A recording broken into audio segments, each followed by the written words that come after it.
11 આરોપીઓ હતા, એમાં ગણેશ તો પોતે 4 મોબાઈલ રાખે છે, પણ પોલીસ દ્વારા ખાલી 3 જ મોબાઈલ કબજે લેવામાં આવ્યા છે. આ કેસની અંદર નમૂનારૂપ સજા થાય આરોપીઓને અને કાર્યવાહી થાય, એ અમારી પ્રાયોરિટીનો પ્રશ્ન છે.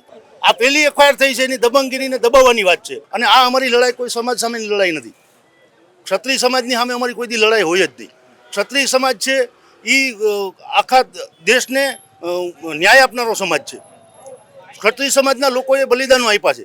દેશની સંસ્કૃતિ માટે, દેશની સભ્યતા માટે, દેશની માબેન દીકરીઓ માટે ક્ષત્રિયોએ બલિદાનો આપ્યા છે. એમની સામે અમારો વિરોધ જ ના હોય. અમારો વિરોધ માત્ર એક પરિવાર સામે છે, પછી ગમે તે સમાજનો હોય. ગુંડો એ ગુંડો છે. જુનાગઢ શહેરમાં આજના દિવસથી જે પ્રતિકાર રેલી અનુસૂચિત જાતિ સમાજની જઈ રહી છે, એમાં કાયદાકીય પાસા શું છે અને હવે રિમાન્ડ નથી આપવામાં આવ્યા, એ રીતના અનુસૂચિત જાતિ સમાજ બંધારણની રીતના, કાયદાની રીતના કઈ રીતના આગળ વધશે, એ તમામ વિષયો પર વાત કરવી છે. અને આ વાત કરવા માટે આપણી સાથે દેવદાનભાઈ મુછડિયા જોડાયા છે. સાહેબ, સ્વાગત છે આપનું વાઇબ્સ ઓફ ઇન્ડિયામાં. જે રીતના રિમાન્ડ નથી આપવામાં આવ્યા અને પૂછપરછ વગેરે હવે શરૂ થઈ ગઈ છે, તો હવે કાયદાકીય રીતના દલિત સમાજ આ વિષયને લઈ અને કઈ રીતના આગળ વધવાનો છે? પહેલાં તો આ કેસ જ્યારે દાખલ થયો ત્યાર પછી પહેલાં પોલીસ દ્વારા 3 આરોપીને અટક કરવામાં આવ્યા હતા. એ 3 આરોપીને એ મદદગારીના આરોપી હતા. મૂળ એફઆઈઆરમાં એક જ આરોપીનું નામ છે, એ નામ છે ગણેશ. અને એમની સાથે 10 અજાણ્યા લોકો. જે 10 અજાણ્યા લોકો હતા એમાંથી પોલીસે 3ને પકડ્યા, એને કોર્ટે રિમાન્ડ આપી છે. પણ ગણેશ મુખ્ય આરોપી છે, ગણેશને કોર્ટે રિમાન્ડ નથી આપી. પોલીસે સોગંદનામું બી કર્યું છે, પોલીસે રિમાન્ડ માગી છે બી, પણ કોર્ટે આપી નથી. એટલે અમે એમાં કાયદાકીય ઇલાજ કર્યો છે, એમાં રિવિઝન દાખલ કરી છે સેશન્સ કોર્ટમાં. રિવિઝનમાં અમને સેશન્સ કોર્ટ એની રિમાન્ડ મંજૂર કરશે, અને જો રિવિઝનમાં પણ સેશન્સ કોર્ટ મંજૂર નહીં કરે તો અમે હાઈકોર્ટમાં જશું. એક વાત આ છે. બીજી વાત એ છે કે 11 આરોપીઓ હતા. 11 આરોપીઓ હતા, એમાં ગણેશ તો પોતે 4 મોબાઈલ રાખે છે, પણ પોલીસ દ્વારા ખાલી 3 જ મોબાઈલ કબજે લેવામાં આવ્યા છે. તો 11 આરોપી હતા તો 11 મોબાઈલ તો કમસે કમ કબજે લેવા જોઈએ ને. અત્યારે નાના છોકરા પાસે બી મોબાઈલ હોય, આપણે સમજી શકીએ છીએ. તો જ્યાં સુધી મોબાઈલ લેશે નહીં પોલીસ અને એના સેલ લોકેશન ટ્રેસ નહીં કરે, ત્યાં સુધી પોલીસને ખબર નથી પડવાની કે આ વ્યક્તિ હાજર હતો કે નહીં બનાવ વખતે. કારણ કે બનાવ જુનાગઢમાં બન્યો છે. જુનાગઢમાંથી એ લોકો ઓપરેશન કરીને ગોંડલ લઈ ગયા છે, ફરી પાછા જુનાગઢ આવ્યા છે. તો એના સેલ લોકેશન જે શેરિંગ થતું હોય છે, એ ખૂબ અગત્યની બાબત છે ને. એ એક સંયોગિક પુરાવો છે કે કોર્ટની અંદર રજૂ કરીને આપણે આરોપીને સજા કરાવી શકીએ.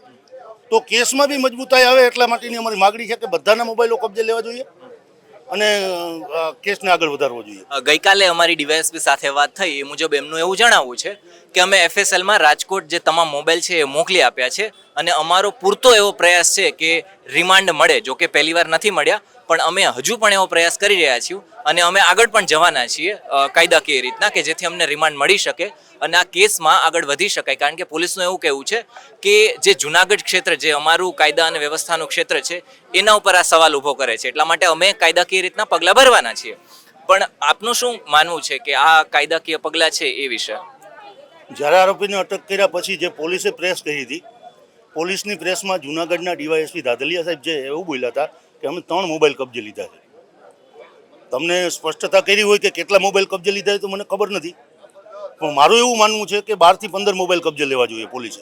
કેમ કે 11 તો વિક્ટીમ લોકો, 11 તો આરોપીઓ હતા, તો કોઈ પાસે 2 મોબાઈલ બી હોય તો 11 તો ઓછામાં ઓછા મોબાઈલ આવે જ. તો કેટલા કબજે લીધા એ એક પહેલો પ્રશ્ન છે.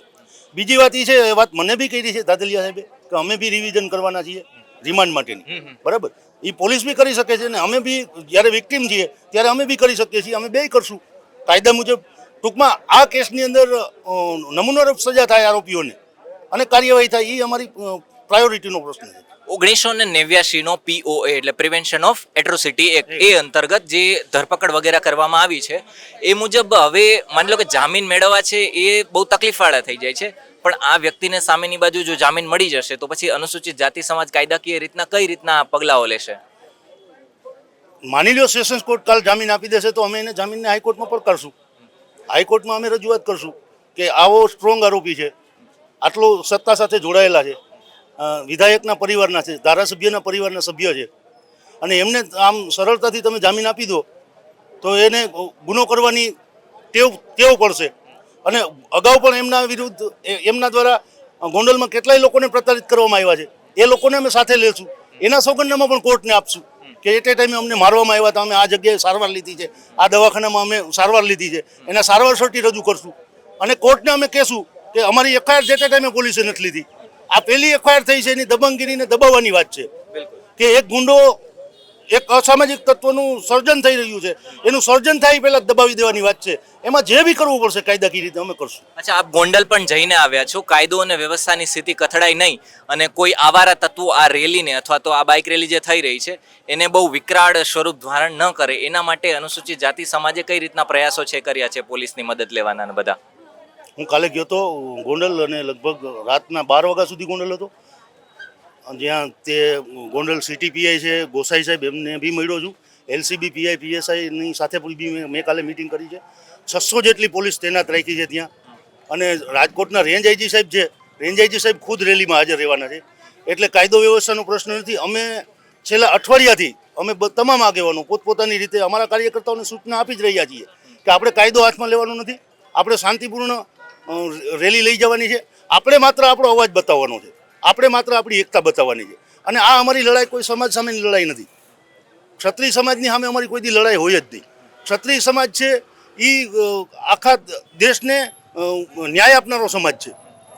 ક્ષત્રિય સમાજના લોકોએ બલિદાનો આપ્યા છે. દેશની સંસ્કૃતિ માટે, દેશની સભ્યતા માટે, દેશની માબેન દીકરીઓ માટે ક્ષત્રિયોએ બલિદાનો આપ્યા છે. એમની સામે અમારો વિરોધ જ ના હોય. અમારો વિરોધ માત્ર એક પરિવાર સામે છે, પછી ગમે તે સમાજનો હોય. ગુંડો એ ગુંડો છે, એમની સામે અમારી લડાઈ છે. થેન્ક યુ સો મચ આપે વાત કરીએ બદલ. તો આ હતા દેવદાન મુછડિયા કે જેમણે જણાવ્યું કે કાયદાકીય રીતના અનુસૂચિત જાતિ સમાજ છે હવે કઈ રીતના લડવાનો છે. આ બાઇક રેલી અમે આપને જુનાગઢથી ગોંડલ સુધી દેખાડતા રહીશું અને ગોંડલમાં પણ જે કાર્યક્રમો થવાના છે, ગોંડલનો પક્ષ પણ શું છે સામેની બાજુ એ પણ અમે તમને દેખાડીશું, જેથી જુનાગઢનો કેસ, જુનાગઢની બાજુ અને ગોંડલની બાજુ બંને આપની સામે રજૂ થઈ શકે. ખૂબ ખૂબ આભાર.